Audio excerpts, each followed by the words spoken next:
Hey there friends, in this video I'm going to be showing you how to use filters and color effects in Clipchamp. So I've got some videos loaded into my timeline right here, and to open or to find the filter function, what we're going to want to do is to select a video on our timeline. So let's say I select this first one and new options pop up here at the right hand side of our screen. So I'm going to click on filters, and there are a lot of preset filters to choose from. So let's say for this one, I want to use 35 millimeter. You can also change the intensity of the filter right here. Then let's say I want to do the same for the other clips in our timeline. I want to add a filter.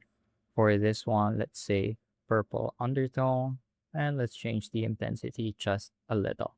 Then last one here, going to do the same process. For this one, maybe we can choose something a little softer, like cool coastline. So once that's done and you've chosen a filter to match the mood you want to set, you're pretty much clipped to go. You can also adjust the colors over here, and this is more of a correctional thing if you want to change some characteristics of your video, such as the exposure, the contrast, the saturation, and the temperature. So let's say I want to make this a little darker. I can change the exposure here, add a little bit of contrast, and lower the saturation just a little bit.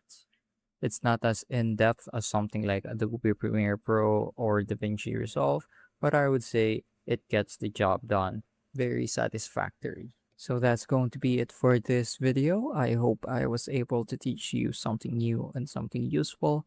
And as always, thank you for watching.